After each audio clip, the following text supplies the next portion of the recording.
I'm Paul. You must be Tommy. Brothers don't shake hands. Brothers gotta hug.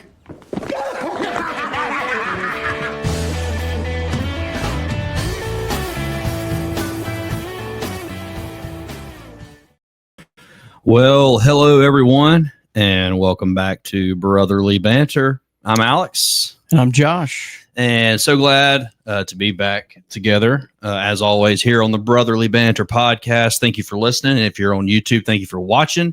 The Brotherly Banter podcast is presented, as always, by the Dying Breed Lifestyle Apparel Company. Just got a new merch drop from them today, actually. Got some Bottomland camo, little fishing pullover, t-shirt. I'm about to head out of town. We'll talk about that. Down in Bottomland. Yeah, and we're excited about that, and you got access to any of their stuff at tdbla.com, and you can go find all their stuff there. But we're so glad that they are part of the Brotherly Banter family, and like I said, I'm heading out of town this week. We'll get into that in a second, but I was like, hey, I want to get these, the shirts and stuff that you're about to give us. I want to get all that now because I want to rock it when I head to Nashville, anyway, but no, super glad to be back and thankful for them. Y'all go give them a follow on their social media pages. And I've already had a few friends that listen say, hey, look, I'm going to go check out those, that clothing brand y'all keep talking about on the podcast. So go give them a look. They're great friends of ours and love what they do. But it's good to be back. We missed an opportunity to try to get back on here before the weekend. We were kind of battling some busy schedules and sickness again, inevitably, right? But we're on what a weekend it was, though. We are on the come up, and it was a good weekend. So I figured we got a lot of fun sports things to talk about. And listen, if you listen and maybe you're not quite fond of the sports talk as much, I completely understand. But this week's sports talk is a little too good not to get into. Not only from the Ole Miss beating LSU perspective, which is the obvious most important, but there's a lot of crazy stuff that happened this week in college football. So yeah, it was a dynamic week of college football, which I think I saw several posts of how this week was probably one of the greatest weeks for sports in general, because you had certain games going on at certain times, and then you had the Ryder Cup kind of intertwined in that, and that was a disaster. But yeah, so you had all of that mixed together, and but yeah, just right out of the gate, Rebs beat LSU. Are we good? So I mean, it's like, so we took a considerable jump in college football rankings from 13 to 4. That's a big jump. Yeah. Are we that good? Here's the thing is, we're playing well. I don't know if we're the number 4 team in the country. You know what I'm saying? However, all right, I will say that there's a lot to be said about the way that this team has sort of stepped up and risen to the occasion, so to speak. And I've heard a lot of different people say a lot of different things between the McCready-Siskey guys, Josh Pate, all these different people just basically talking about how Ole Miss's roster was obviously way more talented last year. But this year, we don't have all the hype. Well, I've heard of a lot of them say athletic ability and talent was way better last year, but the mentality of the team is way better this year. They're gelling better as a team. They have that sort of like people are gonna respect us soon kind of mentality. And honestly, man, like I've been really impressed with. Everyone's impressed by Trinidad Chambliss and his story and all that, but I've been really impressed by his ability to just stay calm and cool. And even when he messes up, he just gets back in the huddle. And, he threw a pick for the first time in the LSU game, and he just got back at it, and in plays where there was a 3rd and long in the fourth quarter. That was the play of the game to me. And we had a penalty that pulled it back to, geez, it was a 3rd and 18, or I mean, it was significant. And he threw a dime in between 2 LSU defenders right into Winnie, like right in the middle of the field. That play was significantly that was the play of the game for me. And then, he made the mistake of not going out of bounds there at the end. And then we're all sitting here going, all right, 4th and 3. Well, surely we'll kick a field goal.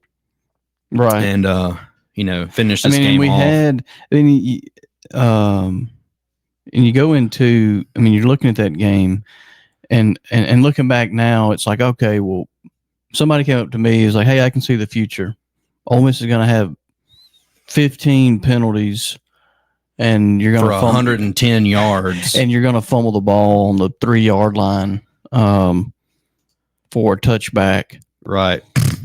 We lose that game 10 out of 10 times. Yeah. And but man, I just hats off to the defense and getting back there to Garrett Nussmeier, like with 3 guys, and then our tackling in the open field, man, that's just something that we just don't do. Yeah. Like, there may have been some, there's going to be some missed tackles, but just time and time again, I've seen guys that it's like, all right, we see it on TV. They threw it out in the flat, to the left side of the field. Plays running right, but he throws it to the left side of the field in the flat, and we're going to miss that first or second tackle every single time. But we didn't. They got over to the guy. They tackled him. He gained 6 yards instead of 14. And there was multiple times. It wasn't like just one hit wonders, but there were multiple times where, like Doherty one time made a perfect form tackle in the flats. And there was another time where right there at the first down marker, we hit the guy, and he made a really good LSU player, made a great play, just a second effort, put his hand right on the line to gain. But I was like, man, like that is the type of tackling and stuff but I said that after the first, game or two, I'm like, we just didn't tackle like Arkansas game. I was like, if we would have just made tackles, that game would have been 2.5 scores of a difference, But, but so it just makes you wonder, like, are we? I don't think we're number 4 team. It's kind of like, I feel like we're playing our talent. And that may just be a myth to me, but when you go play a team like, and you're neck and neck with Kentucky, all right, it was on the road. Don't get me wrong. And Ole Miss, since Lane Kiffin has been there, we've been dominant at home, but we did lose to Kentucky at home. But it's like, we've seen what my biggest takeaway was how is Ole Miss going to perform in the trenches with LSU's players, because they're obviously on paper, way more talented. They were paid a lot of money to go there, especially on their defensive line and how we were going to hold up, and they did it, man. Right. Defense got after the quarterback, disrupted plays. Even down there on the goal line, and LSU gets stuffed in the backfield. Like, that just don't ever happen. Right. To, from an LSU defense or an LSU offense and an Ole Miss defense, you just don't see that. Mm-hmm. And so hats off to them on that deal. But I think we got a lot of awesome pieces. I don't feel like you have any dudes that are like Trey Harris, and some of those guys are just hype receivers. I think we got a lot of good talent. Maybe Daquan Wright may be the exception. That dude is a stud. You hear me? Yeah. Like, you got to do this. That big playing tight end. I would have never thought 100% going to be in the NFL. Yeah. 1,000%. And also, like, he moves around pretty well still in the open field and everything, but he's easily, he's 100%. He's NFL material. I won't be surprised if he's in this if this next class is his draft class, if he's not he's a first rounder without question, because people are looking for tight ends that are versatile. They can block well, make plays. They can get open. They can catch the ball. that understand the game. And yeah, that was a huge pickup, especially, because I feel like Kiffin likes tight ends. He likes a good, And we're always a better offense when we have a good one. Yeah. And, that one-headed catch that he made behind him, but I feel like, I don't know if we are where we are right now without Trinidad Chambliss, though. Yeah. If you've got Austin Simmons playing against Arkansas, if he throws one interception that game, we lose. Mm-hmm. It is what it is, and there were several quarterback draws that they drew up for Chambliss that didn't go anywhere, but he'd get back on the field. Next thing you know, we got a holding penalty. It comes back 10 yards. And then, like you said, he throws a strike down the middle of the field for a first down to keep the play going, which allows us to, get tempo offense going to move the ball again. We got Lacey coming in there and running the ball that can pin his ears back and get some rough yardage that we just hadn't had a back that could do that really. So no, yeah. The only thing that I hate about this whole situation is I don't know if this is going to lead it to more hype now. Obviously it will. But also I hate seeing now how it's like we beat LSU and everybody's been talking about how good they are. They'd picked them to win national championship. I think maybe now it's like LSU's trash. Yeah. Now it's like, Brian Kelly can't coach in the SEC. LSU's trash. Their offense is horrible. It's like, well, I don't necessarily their offense did not play a very good game. And I'll say all around, it's like a lot of people have just been like, that was just not good football. And here's my thing to that. I agree with you. There was a lot of sloppy, there's a lot of penalties, and at that one point in the second quarter before halftime, it was literally back and forth. It was like Ole Miss penalty, LSU penalty, almost every other play. Mm-hmm. And I don't disagree with that. But the reason I know a lot of them are saying that is because LSU lost. And it's like, it was just bad football. It was bad football that LSU lost in. And, it is what it is. But, a lot of that's going to be, the media's got to make it that way. But like I said, it's just like, but that's what I'm saying is like, they're like, I don't want to take any away from Ole Miss, but, LSU's but let me take this away from Ole Miss. And not only that, like Ole Miss is, we had 2 turnovers. All right. And, all these penalties, but we still scored the most points of any team against an LSU defense. The thing about LSU is they didn't have an offense. They didn't have a defense last year. They got one this year. And on paper, their defense is one of the best in the SEC. Yeah. And Ole Miss was able to go and sort of debunk that and say, our defense matched up to your offense, wasn't a contest. And our offense found a way to not just trickeration the defense, but like something that I would have not expected is we ran the ball. Like it took us a little bit to open things up, but we ran the ball against that defense. Yeah. And our first couple of series, I'll be honest with you, I was kind of like, we might score 21 in this game if we're lucky. I was a little skeptical. And then, man, we settled into the game. And next thing you know that, we score, they score, and we go up, up at halftime. And I'm like, don't do this to me again. Yeah. I'm having deja vu, and Kiffin going for it for that 4th and 3 at the end of the game, and everybody screaming, kick the field goal, and well, here's the thing. What should have happened is he should have gone down before he went out of bounds. LSU had no timeouts. It would have gone under a minute. We would have kicked a field goal going up by 8 with giving LSU less than a minute. I think that's what would have happened. But because he went out, he might have gone emotion. He might have gone analytics and just said, given the circumstances, it's more smart because at the end of the day, what if we miss the field goal? Well, they're going to be sitting right here. Okay. Or we're going to make it, we'll get 8 points, but then we're going to kick the ball off and they're going to have the ball in this very similar area. Yeah. So it's like, what am I? So I understand it was still more risky to do it, but I understand him having no time running off the clock. I could see a reason why.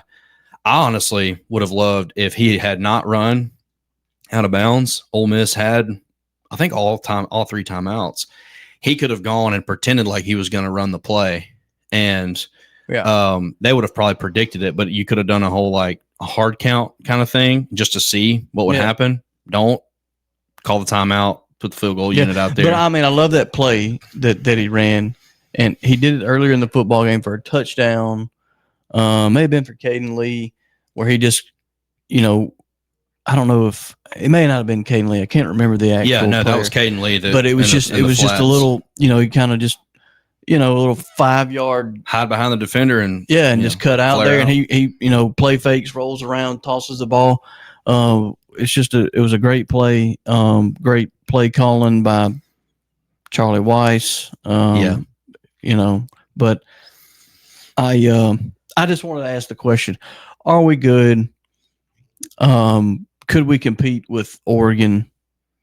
I'll be honest with you. After watching that Oregon-Penn State game, Oregon's not like, which, we all thought Oregon was hot stuff last year until Ohio State went demon-possessed in the postseason and just crushed everybody, including them. But, I mean, I would say there's not a team this year that really just screams elite, unbeatable. No. I mean, and that team was LSU until, especially I would say for the SEC, that team was LSU until we beat them. Yeah. Now you can make a case with Missouri, but maybe A&M. But like there's been no. I think hype. A&M is a better team than LSU is. This past I weekend. agree. I just think that there's just hype around, or no hype really, other than with an SEC. It's just like you hear. I don't know, just. When Jimbo was at A&M and Nick Saban at Alabama, it's just like every year, it's the same thing over and over and over. Yeah. And they would come out and win for the most part. You could pretty much predict it. But now, like I said, 2 weeks ago, we had this, and I was like, anybody can win. I don't know if we're number 4 in the country. I'll take it. And I think a lot of leading up to that game, the stuff that went on, just all the stuff coming out about Lane Kiffin's daughter dating Whit Weeks, and then Lane Kiffin's E60 special coming out on ESPN, which is really good, by the way.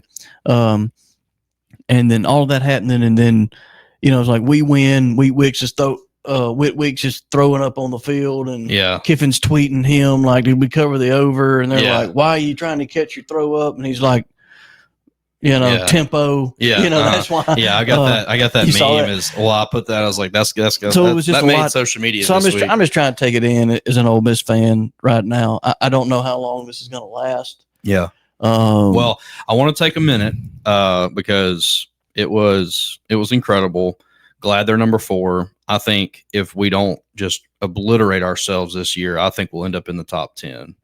And what I'm saying is, I think you could still lose. I think you could still lose 2 more games as long as they were against quality opponents, and you still got a resume. Okay, so scenario here: you've got 3 away SEC games throughout the rest of the year. Georgia, Oklahoma, Mississippi State. If you can win 2 out of the 3, and then take care of business at home, you're going to make the playoff. Yeah, 100%. No, that's a guarantee. 100%. I think I don't want us to slip up at home against South Carolina. Yeah, I think we're gonna be locked in against Florida after what happened last year. I think this would be the year. So I'm going to transition the conversation to our friends that listen to their Dogs. Okay. First off, Dogs' valiant effort against Tennessee. Are we switching to the Dogs now? I 100% want to talk about them. But so here's my thing is, first off, this would be the year. All right. I'm just saying this is the type of year where Mississippi State could sneak up in a year where on paper, Ole Miss is like, no, it's not even a question. But this is the type of year where if Ole Miss doesn't take the Egg Bowl seriously, State's going to be ready, and they could take it from them. State is finally, like last year, they just were not good. This year, State's gotten back to the point where it's like, okay, they're both decent at football. There's tough, gritty, and this would be 3 wins in a row for Ole Miss, which is virtually impossible if you look back over the rivalry itself. Yeah. Very hard to win 3 times. That's why I'm saying I don't want to go into that game with 2 losses. Yeah. Because, if I'm, a Mississippi State football player and I know what's at stake, what's at stake here, like, I'm going to give it everything I got, and well, you lose the game. regardless, they're going to do that because it's a big enough game for them. And I think Ole Miss has got. But I could just see that, all right, hey,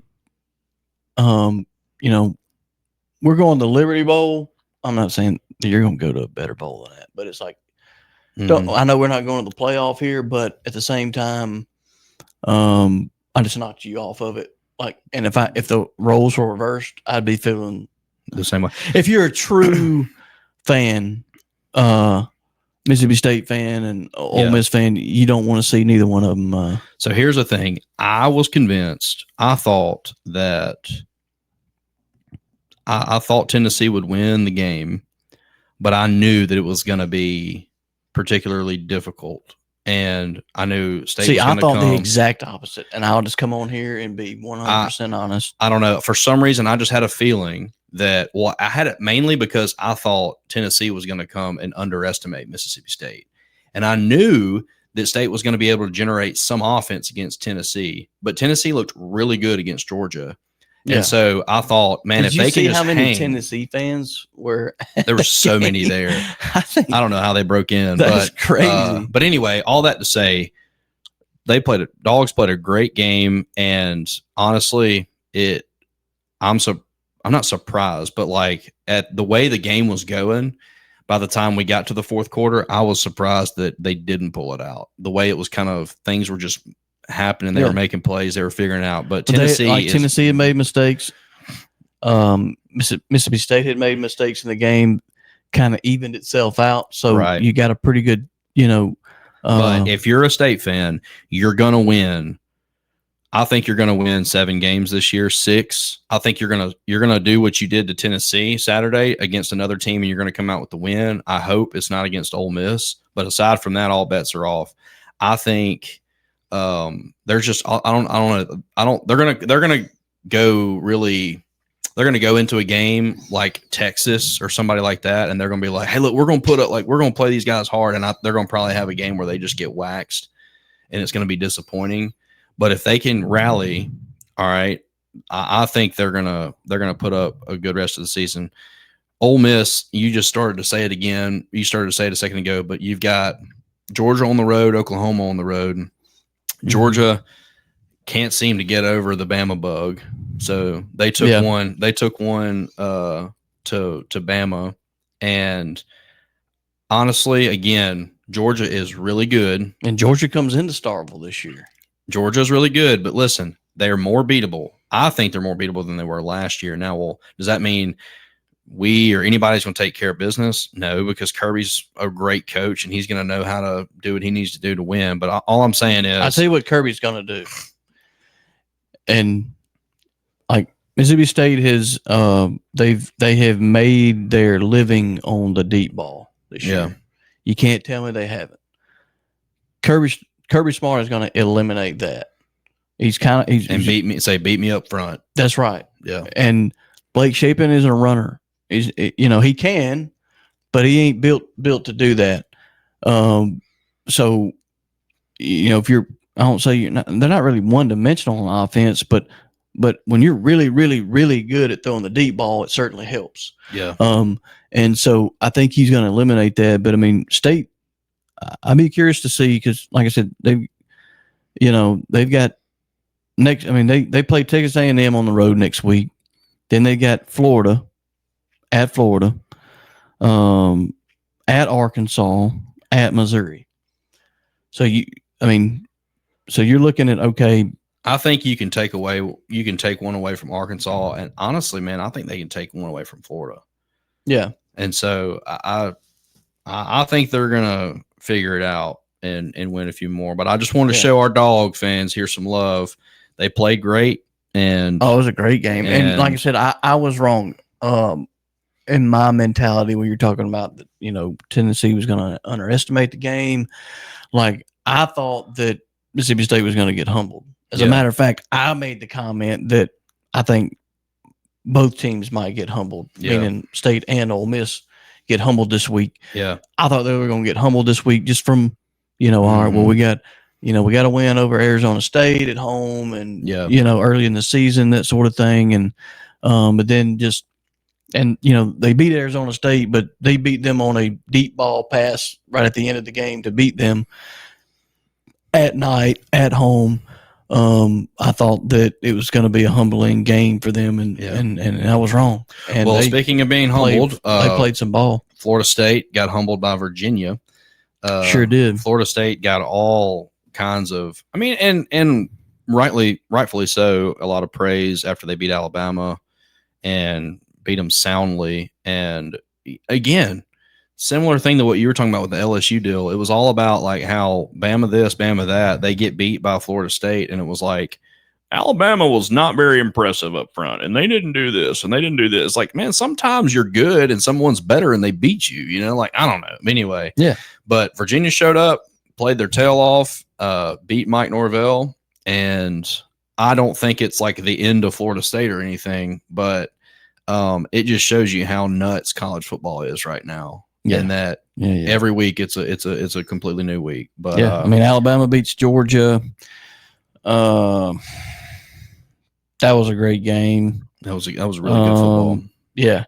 Yeah. And we talked a little bit about the board last week, and so it was good to see him get that dub. But yeah, man, it was a great week of college football. I don't really know how. That's our kids out there. Sorry, I got distracted. But games coming up. I'll go back to this week. So you had like Auburn. We were talking about Texas A&M. So you had Auburn and Texas A&M playing.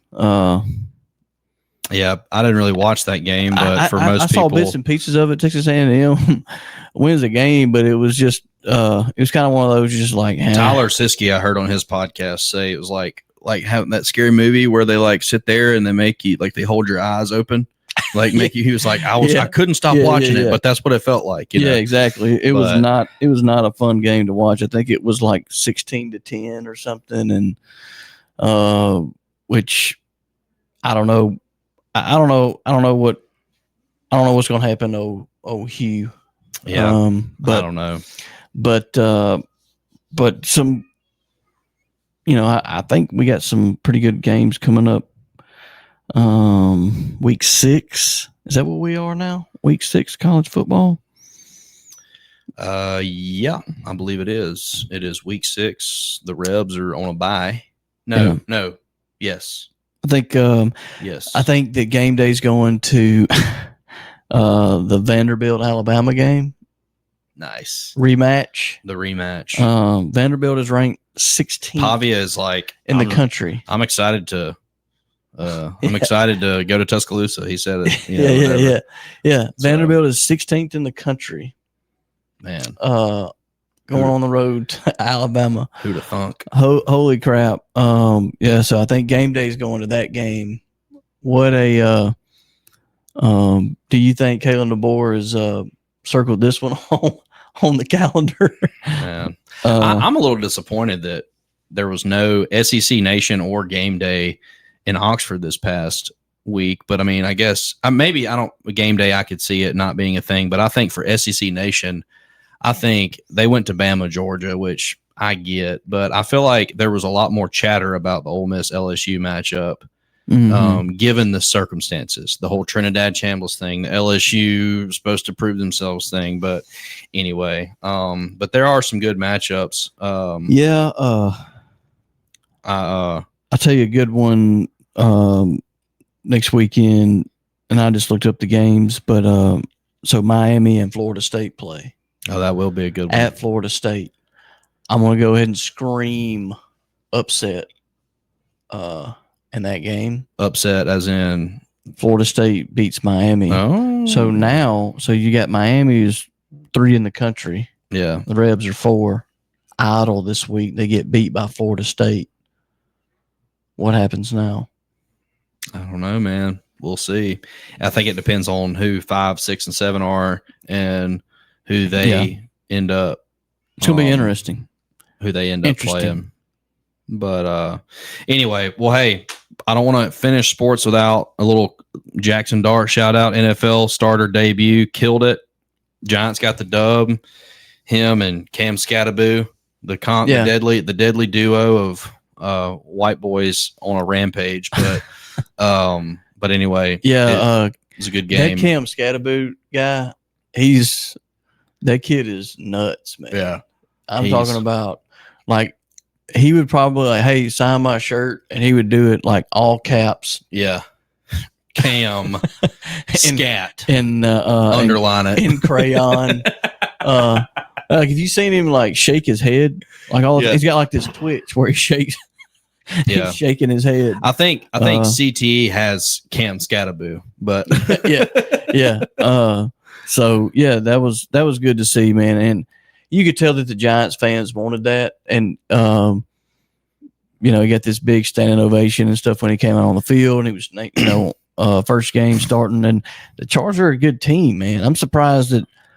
In my mind, I'm thinking, okay, they're going to let Russell Wilson play the Chargers, because the next week they play the Saints. I'm like, all right, let me try out my rookie's debut against the Saints defense. Right. The Saints are close, man. But I don't know if I wanted to take it, but he pulled it off, man. He didn't have just crazy, stupid numbers, or anything. But I mean, he did what he kind of got hurt at one point, but then he was back in the game. In it. But tough guy, ran the ball a good bit, threw some balls, and it was pretty cool to see. Yeah. But anyway, well, quick business this week. So what's been going on here with you? Anything crazy? Been chopping down some trees. I saw some piles of logs out there. Yeah, I got a hold of a wood splitter, and cut up some trees. I tell you what I did do is fix trees, whittle sticks. I bush hogged my little pipeline over there and dissed it up. Did you plant? I'm letting the grass die that I dissed up. I'm going to drag it a couple times. I haven't planted it yet just because I don't know when we're going to get. If they tell me, we're getting rain Thursday, then I'm gonna hit it. But yeah, man, and no sooner than I planted, I go out there that evening and there's just doe standing out there in the middle of a little pipeline out there already. Oh, really? Yeah. So did that this weekend. I tried my hand at smoking a little brisket flat this week. Yeah, how'd it go? I mean, I hate it.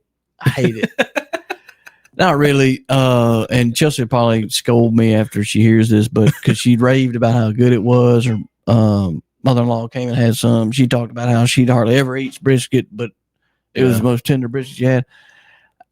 It was all right. I just, man, and you tell me. You're so hard on yourself, man.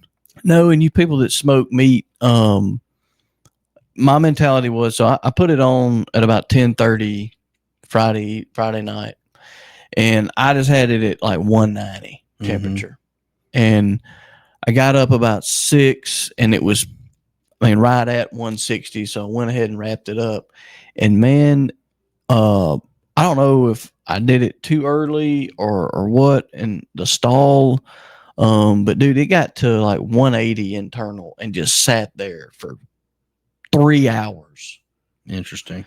And they're like, oh, with brisket, you want it to be probe tender. And it's like, well, I got butcher paper on it. I can't tell if it's dead gum probe tender. You know what I mean? And, so it ended up being fine. But dude, I'm telling you, when I smoked this thing, like I had planned on smoking it like 10:30 that night before. I planned on pulling it off about the time the Ole Miss game came on, 2:30 in the afternoon, maybe 3. But dude, that thing was on there until 5:30. Yep. And then I pulled it off, and then now Chelsea and them's hungry and want to eat, so it didn't rest but an hour. Mm-hmm. I think that if it could have rested for a good 3 hours, 2.5, 3 hours, it would have been better. But I mean, it was all right. It was edible. It was better than Dickies. So, but I did do that. So. Man, Just Dickies just chops up some brisket and nukes it in the microwave and charges you $15 for it. $15. Oh man, I remember Dad. Maybe we ought to get them to sponsor us. Yeah, You know, Dad and I went to Dickie's Barbecue one time when I was in college, and we're it's like if you've never been to Dickie's Barbecue, it's just almost like cafeteria line style. You just get up there or whatever. Yeah. Well, we sit down, Dad.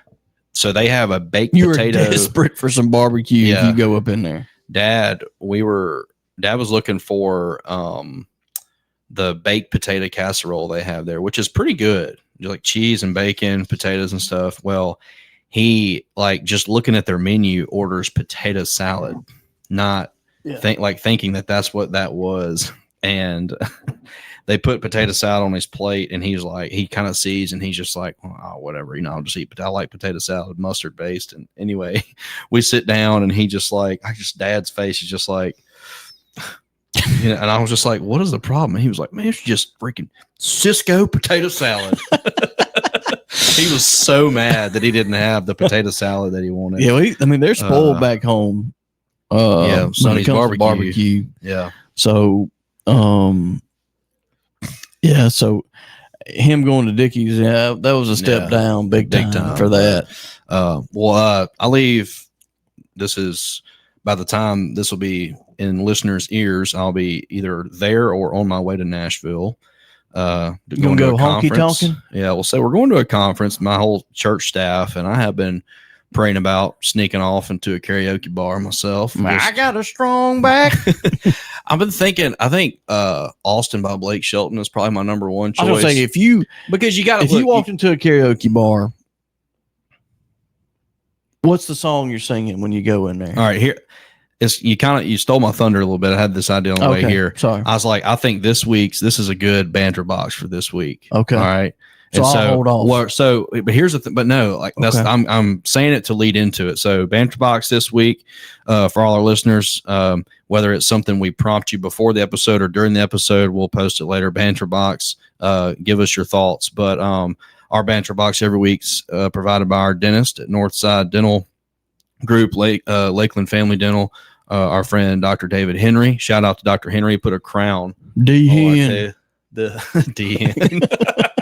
He put a crown on me, and I was like, he put it on there, and I was like, I was kind of secretly hoping it was the Joe Pesci, you're being scammed by a kindergarten. But no, literally was just thinking that. It's kind of funny you said that. It read my mind. Like, if you walked in, you're missing some teeth. If you walked into a karaoke bar and they call your name, what song, two or three songs are in your list? Yeah. Are you singing? All right. Yeah. And so I'll go first. And I think, because I've been thinking about this, obviously, I think top of my list is, I think, Austin by Blake Shelton, because you have to think about, are they going to have it there, like the song in the song bank, but then also it's in my range, I feel good about it. Yeah.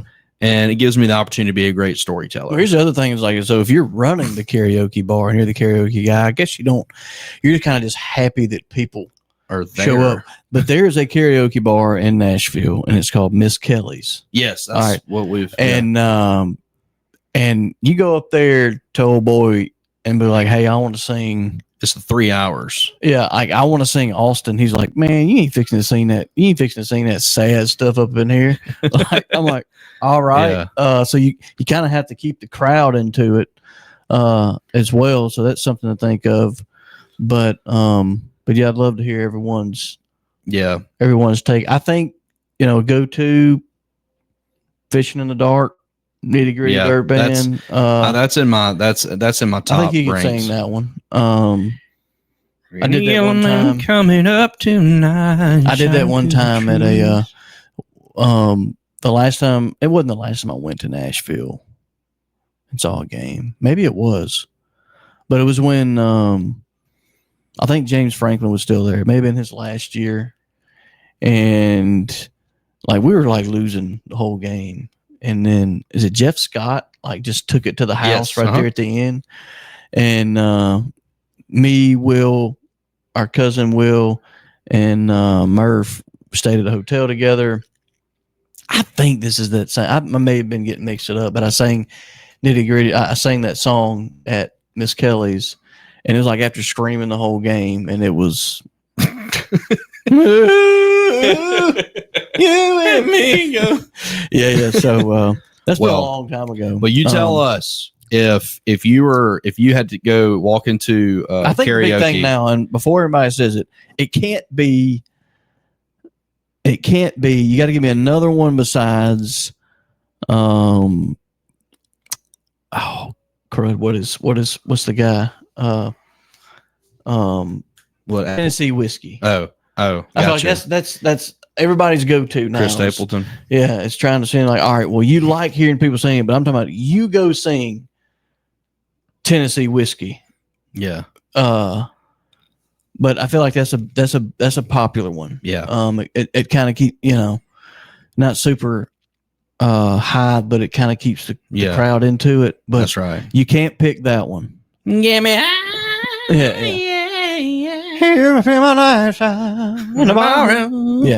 Yeah. Well, all right. You tell us. You go what are your top 3 karaoke selections if they called your name? All right. I want to see them in the comments and everything. But yeah, I'm really looking forward to having some fun. But we're not going to have a lot of time to do a lot of that. We're going to be really, the conference is all day Thursday, Friday, and then Saturday morning we do a session and we head home. But I think Wednesday night we're going to go curling, like the Olympic sport. So I'm going to go and tell you, excited about that. It is a lot harder than it looks. Yeah, a lot harder than it looks. And you might want to stretch before you do it. Might want to stretch. I had a meeting. I had a State Farm meeting and it was in Minnesota that year in Minneapolis, and we went curling. And dude, I feel like, when you push off and stuff, I fell on my hip, and it was kind of one of those where you didn't want people to know, but I could have cried, like, I'm okay. Oh yeah. And you're smiling, and that hurt. Oh, dude, that's funny. So just get ready for that. Yeah. Well, anyway, hey, moving on social media this week, we kind of foreshadowed it a little bit. Our friends at North Shore Coffee, best of social media, love them, and I drink North Shore Coffee every single day, every single morning. You mentioned the meme of Wit Week, so I found this meme of him. It's the picture of him throwing up on the field, and it's like, why is Wit Weeks out here, catching his throw up on the field, and or how's he throwing up on the field? What did Landry Kiffin feed him before the game? And then, Kiffin just comments on it and says tempo. Tempo. So what a troll. Absolutely. No, I love it, dude. I love his whole, I'm here for it. His whole deal is super fun. Oh yeah. To be a part of. But also got this one. So this is completely unrelated to college football or anything, but is all right. Just to preface, it looks like this girl is getting interviewed at a college campus, and she's like, I don't know why she thinks this, but she's like, if humans can only hold their breath for 10 minutes, then how did Louis Armstrong stay on the moon, like walk on the moon or something? And I don't do this is so random. Only hold their breath for 10 minutes, then how was Louis Armstrong able to become the first man on the moon? I am in space on the moon. Help. I'm in space on the moon. Help.